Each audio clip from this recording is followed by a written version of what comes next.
Hey guys, welcome back to the channel. It's Irad, and so today we are going to watch a segment from a BoredGamer video. That's the first time that we're going to react to BoredGamer on the channel. And this is a video called Star Citizens Had Its Worst Year So Far, but that's about to change.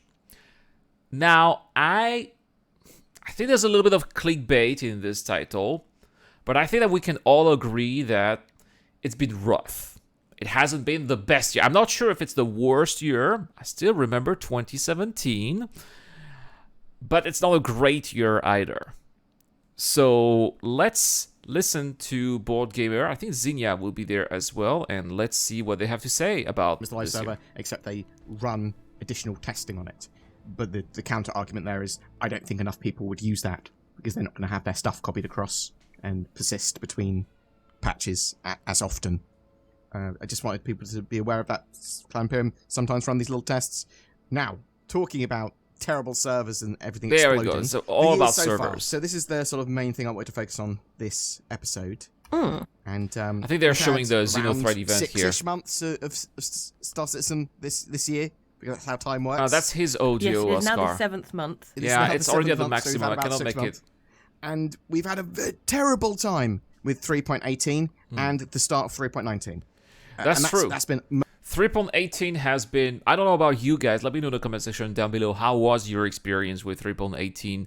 As far as I'm concerned, I have barely touched 3.18 simply because I could not. I was stuck behind the hub authentication screen, and then I would say maybe 9 times out of 10 when I was trying to play, I got a 19k error. That's how bad it was. Now, these 19k errors still occur right now for me in 3.19.1. It's not as bad as before. Now it's 1 time out of 10, so it's the opposite, but it still happened, right? Oscar here says, 3.18 was worthless, 3.19.1 was the first time. It was actually decent again. Yes. Oh, yeah, such a wonderful time yesterday. And we're going to have another video later on stream, by the way, about yesterday's PlayStations. Some amazing things happened, right? Hey, Witoy, how's it going, man? most of the year. So at least 4.5 months, maybe even 5 months, we've had a terrible time with sort of Star Citizen servers. So That's right. I've barely played. Star Citizen during that time. I mean, I kept on following it, but just was not playable. And you guys have been waiting. People have been asking me, Irad, what about Star Citizen Wars? When do we see part 4? Well, all of that time I could not connect. I was not able to film, right? So I hope that we'll be seeing it this summer, by the way. 3.18 added a load of cool stuff. But That's true. one of the things it added was persistent entity streaming. There we go. Persistent entity streaming, which allowed for the amazing gameplay session that we saw before stream. This video will be on the main channel, and the video that I'll be showing later on stream as well was made possible by persistent entity streaming. You guys will be seeing that on the main channel on Friday. Which is a core technology needed for server meshing, needed for the core of the game, needed for a load of stuff, and basically allows them to have all this locational and additional information about entities, which then can persist in the universe. And That means that, for example, the wreck of this Idris here can also persist. Can you imagine all the little vultures that could come later and pick up the RMC from that Idris? you can put something like a weapon or a Pico plushie or something in the middle of the desert, and it will persist there on that server. Not every. And that's what happened. That's why I put the vulture in my stash yesterday. I logged out for a couple of hours. When I came back in my cutlass, and the vulture was still parked right next to it. So when I left my cutlass, I went straight into the vulture, did some salvage, and put everything back in the cutlass where it still was with the containers inside. And when the cutlass was full, I went to sell everything. All of that made possible with persistent entity streaming. Server, and you might not be able to get back on your same server because it's only part of the sort of tech that we need to have true persistence. There we go. And that's why we need server meshing. When we're going to have server meshing, then everything will always be where it is based on your own experiences, right? There's going to be the replication layer that will replicate the data into the other server where you'll be going. and that's going to be quite a game changer. But yeah, we haven't heard of it for quite some time, unfortunately. Hopefully, this year's CitizenCon will also give us a little better insight, right? Anyway, let's keep on going. Don't have Shard Affinity yet, which would allow you to get back into the same server. They don't have the ability for you to choose which server you go on yet, beyond the region you go in. But this is a core tech they wanted to get in game. Now, just from the it's not fully implemented, the sort of everything here.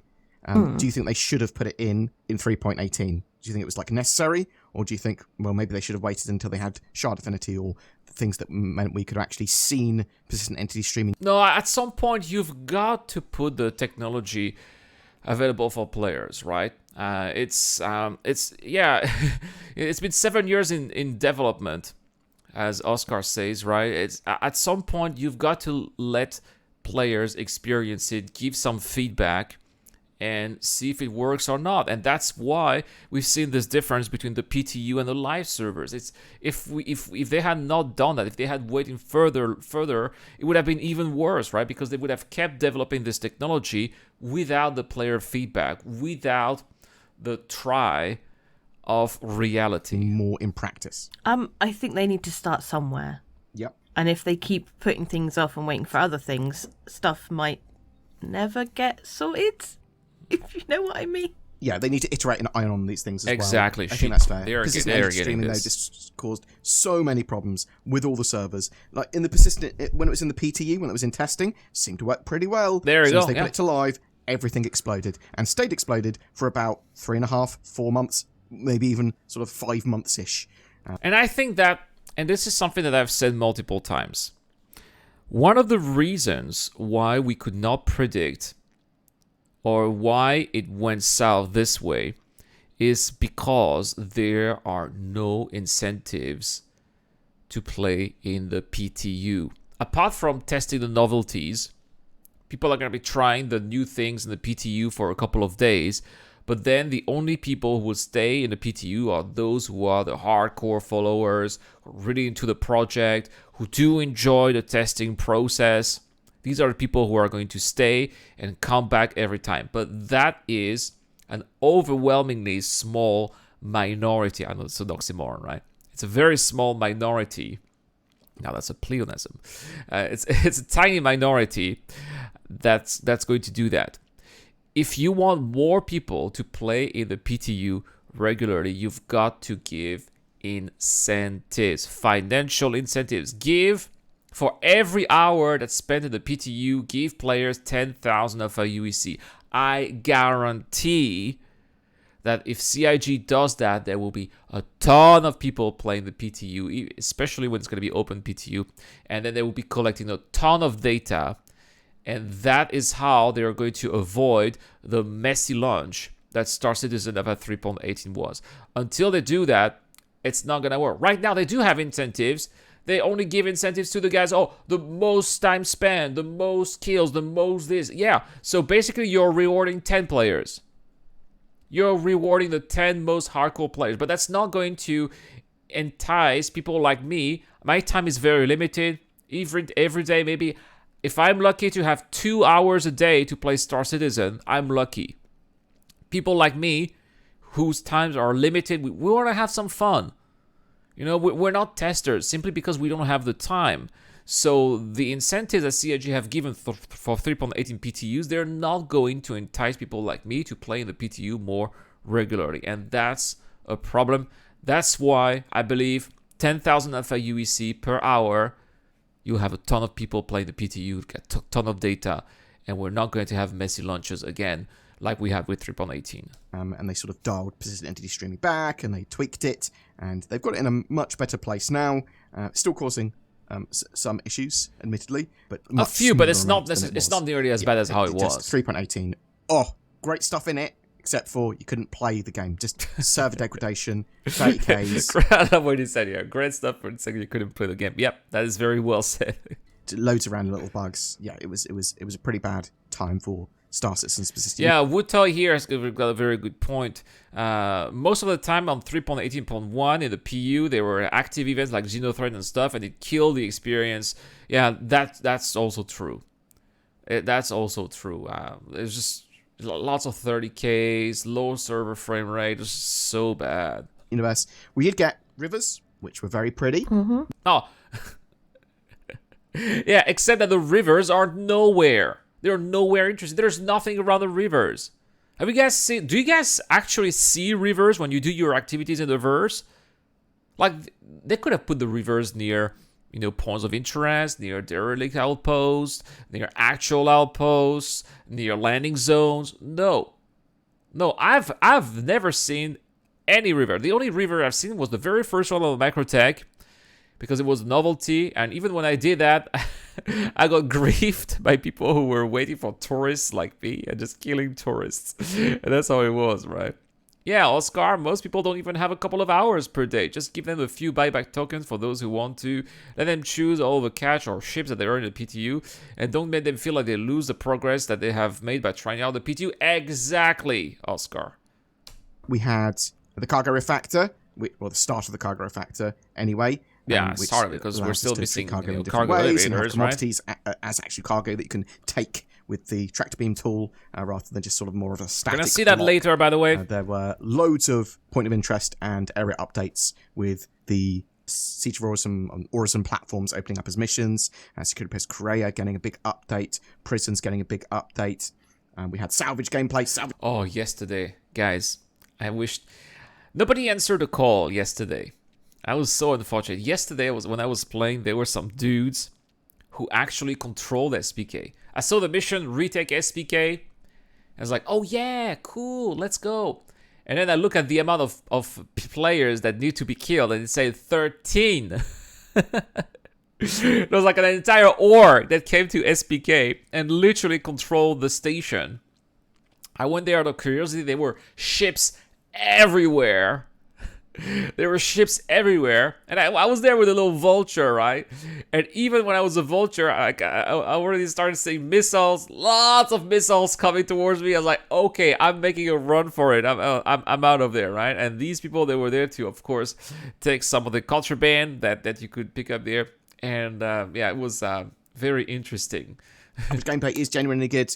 We had racing in the Persistent Universe, a load of racetracks. Got the Vulture, the Scorpius Antares. So which we are giving away, by the way, the Scorpius Antares on the main channel. So if you're interested, check out the videos on the main channel. Reasonable amount of stuff. It was pretty broken.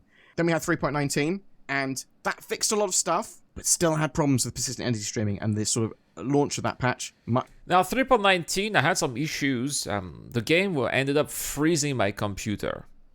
Like every 20 minutes or so when I was playing the game, I was experiencing a freeze, which was horrible for, you know, video recording especially. Now it's still happening, but it's much on much fewer occasions than before though. But yeah, that was quite a problem for me in 3.19. 3.19.1 is definitely a much better experience. Much better than 3.18's launch, but still had issues.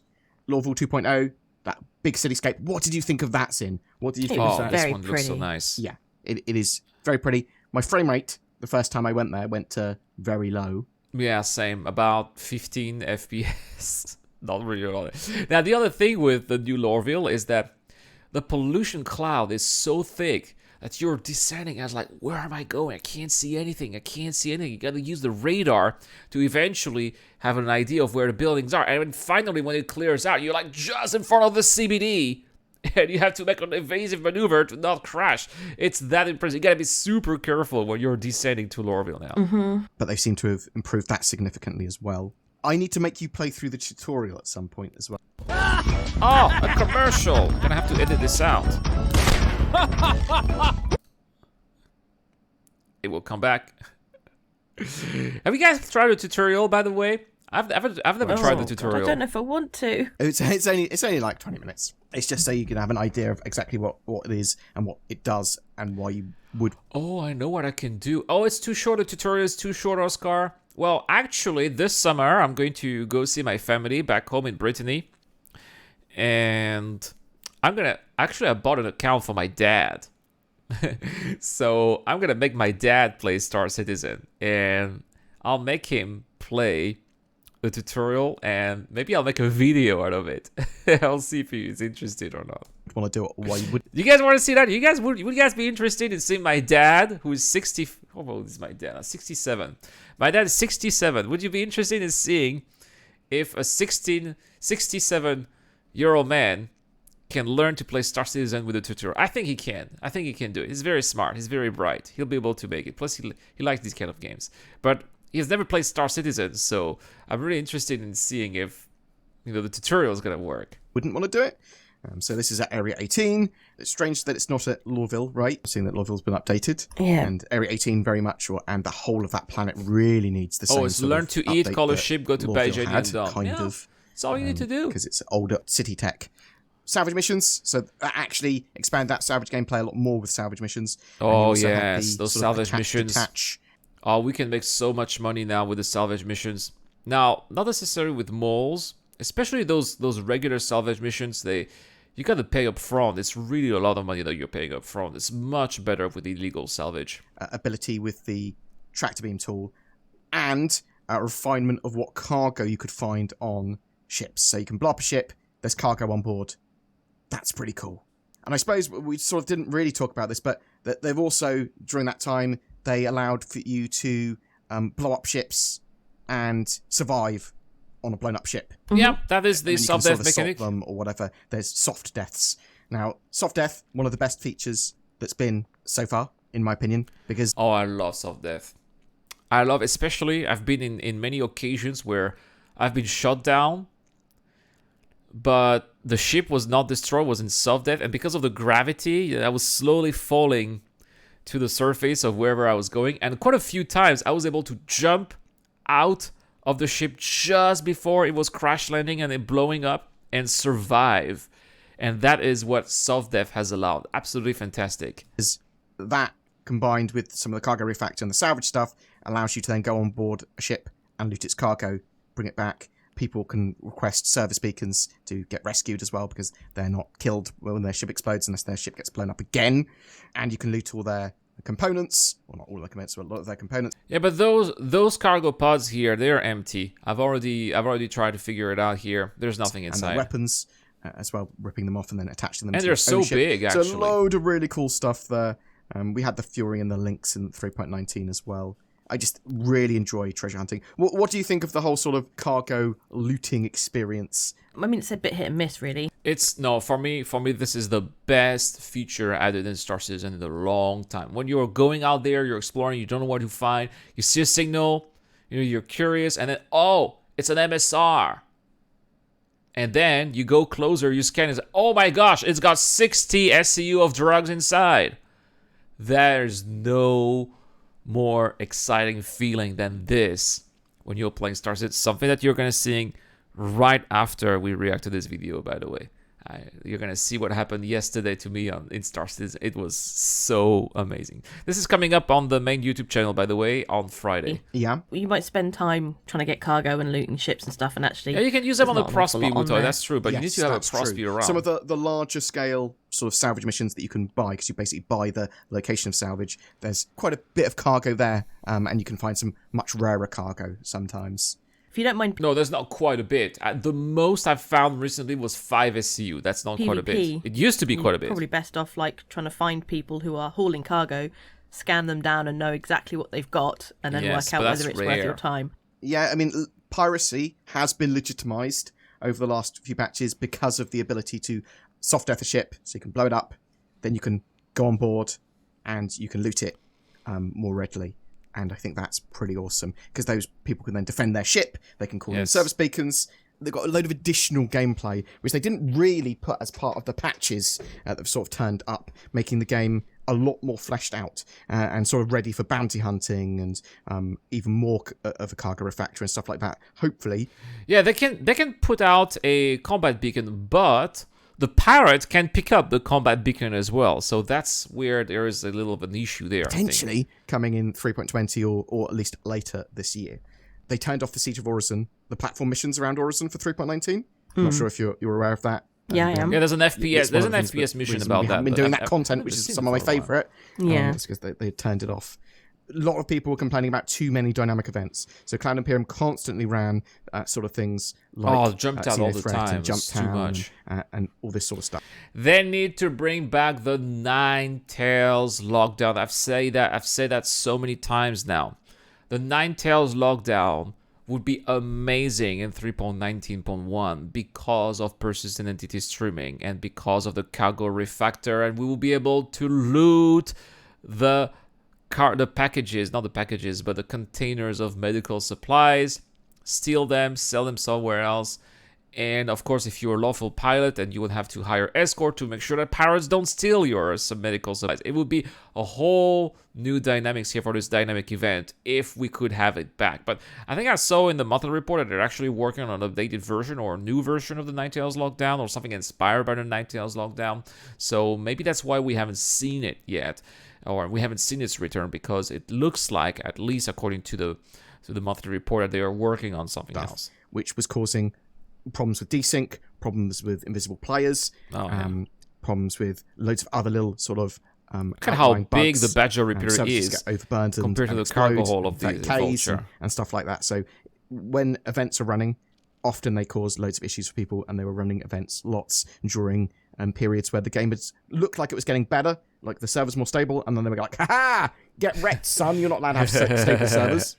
But as we said earlier, Cloud Imperium sort of that's kind of how it for this felt. sort of stuff. It is important for them. It is alpha. They are trying to iterate on it.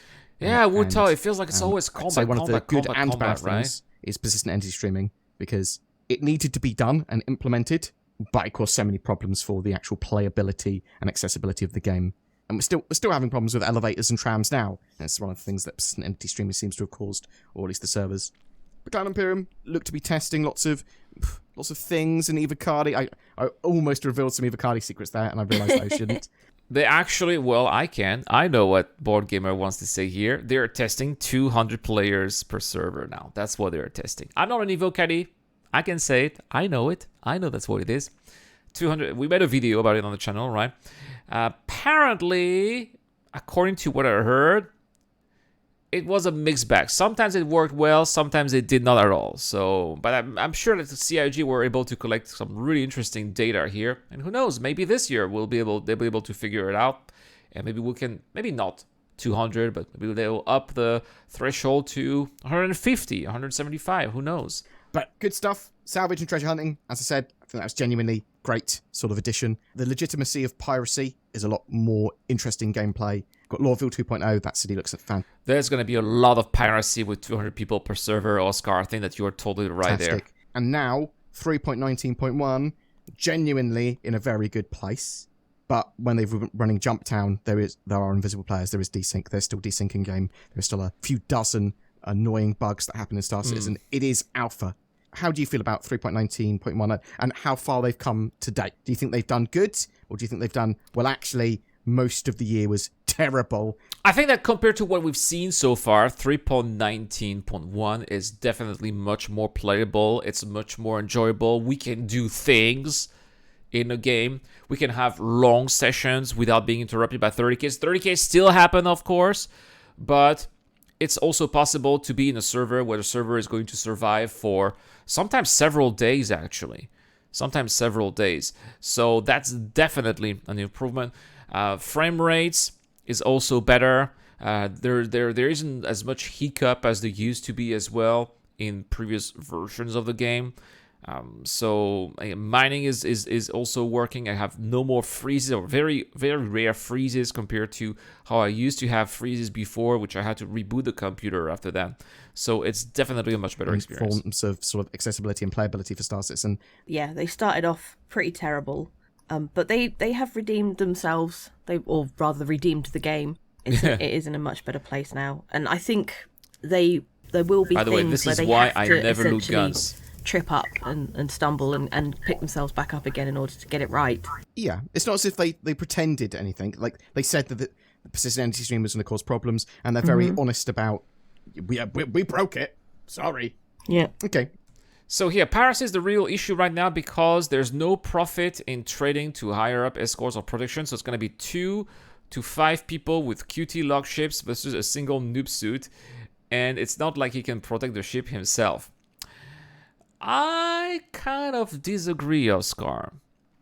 If you have a lot of pirates who go out there and attack players who do have full loads of barrel, even barrel, you can make a lot of money with barrel. I disagree. I really disagree. I can easily pay, if I have full loads of barrel, I can pay for one run. I can pay escorts, say 25,000 of a UEC per run, and I can have 3 to 4 people. I can still make a decent profit out of that. So I disagree. It depends on how people want to play the game. Do they want to be greedy and keep all the money for themselves?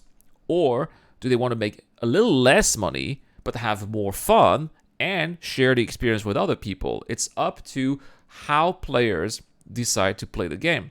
Of course, if they are being greedy, then they are taking a risk.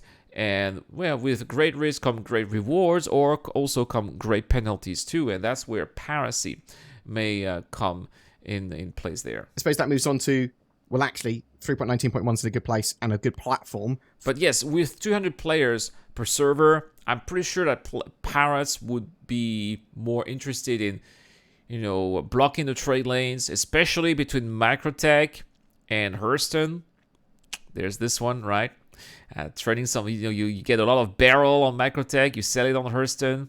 Oh yeah, you definitely want to use a what is this ship there? A Mantis. You definitely want to be using a Mantis. Couple of people there, and you are going to catch eventually some people. For a load of other content coming with 3.20, and then in the end of Q3 patch, and then there is supposed to be a Q4 patch this year as well. Clan Imperium have alluded to a couple of times as well. Whether that's 3.21 or 4.0, we'll find out by the I think it's going to be 3.20.1 end of the year, hopefully. And I think that Arena Commander and the updates they've got to that actually sound really appealing to me. I would love to be able to go, Zin, what do we want to do content today? There's actually, we're waiting on doing a couple of videos, and there's not much news at the moment. Let's play some Arena Commander. Yes. And do an experimental mode. Or do some... Just a regular elimination mode, but with extra maps, right? And with an actual ranking system that would actually work. Arena Commander multi-crew in Vandal Swarm or Pirate Swarm, or some Tank Royale, and so just the amount of cool experimental modes, the sort of potential. Now, Oscar, you're bringing a good point here. Good pilots would make extra money for 300, 500k. Not everyone, Oscar, and this is where you have to. This is where I disagree with you, and this is where I disagree with people who say, "Oh, but players can make so much more money by doing ARTs or other missions." No, because there are a lot of players out there who do not have access to this kind of gameplay because they only have one ship, they only have an Aurora, they only have a Mustang Alpha, right? There's only so much that you can do with a base Aurora or a base Mustang Alpha. You're not going to be trading hundreds of SCUs of cargo with an Aurora or a Mustang Alpha. You're not going to do tons of combat with a ship like this. And if you're seeing an opportunity, because when you have a Mustang or an Aurora, what are you going to do? You're going to do exploration, deliveries. That's what you're going to do. Investigation. Maybe some low-tier bounty hunting or combat beacons, right?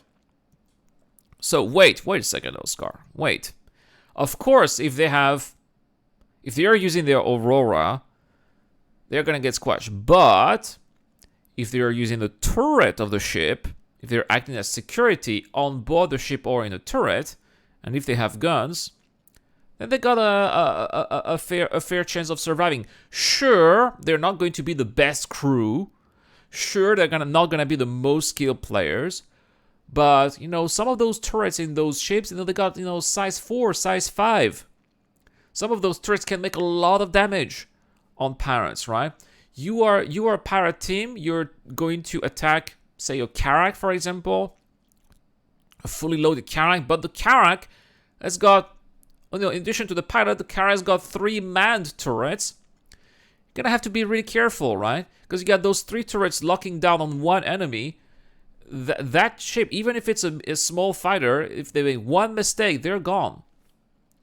So you gotta be really careful. It all depends on how the ship captain is going to manage their crew. Of course, they're not going to be the most seasoned players, but there's definitely going to represent a bigger threat. And I've done that. I've hired a lot of newbies in the past.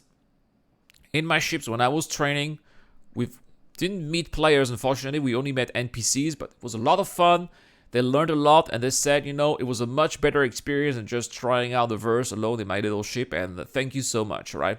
There are a lot of players out there who are actually willing to crew ships, or if they have like a light fighter and it's the only ship they have, who are also willing to do some escorts. So don't underestimate that factor as well, because it really is, you just need to ask, right? In the chat, you'll find some people. For them having and testing lots of other stuff like master modes they talked about in the Jump Point magazine, and Infinite Wave Vandal Swarm in a single ship together. That sounds pretty appealing to me. See how far you can get. Yeah, loads of cool stuff for Arena Commander, and I think that might actually bring the game into a... What I'm really the most excited about the Arena Commander is the multi-crew. Like, you'll be able to spawn, speaking of Karak, right? You'll be able to spawn a Karak and man the Karak in different positions, different turrets. That's going to be so cool. Plus, the capital ship battles as well coming up in Arena Commander. Man. Much better state for free flies, because players can go, oh, Star Citizen's Position Universe is a bit broken. I want to try what Star Citizen's ship combat and messing around and what sort of gameplay I can expect from it. Oh, this is kind of cool. Hopefully, anyway. Hopefully it's not broken. Also, the frame rate is generally so much better in Arena Commander, because it's not a server running loads of people. That's a very good point. It's not just server running lots of people. It's lots of people scattered around a huge area as well. That's why the servers are going down. Yeah. I wish that there were NPCs in Arena Commander as well. I mean, you can have NPCs in ships, but I wish there were NPCs on foot too. Stability and performance significantly better in those scenarios. And they've got sort of like some levels which are even better performance-wise. And so Jericho Station, for example, is just Jericho Station and then space. So it should be very high performing. Yes. Yeah, I'm super excited. It's awesome. Just space, no asteroids or very few, and no distractions. I'm really looking forward to playing this. I think it might just allow for a much more mainstream experience for Star Citizen. And there's a load of new missions. Got the Hull C, got a load of potentially updates to cargo. There's probably going to be a ton of other bits and bobs. Like I'm thinking we're going to see the new points of interest. What do you think about those new points of interest they showed within the last few months around the verse? Are you excited to see them in game? Anyway, that's basically it here. BoredGamer talking about how Star Citizen had its worst year so far. I don't agree it's the worst year, but I do agree it's a pretty bad one. We've got a lot to talk about again, so let's keep on.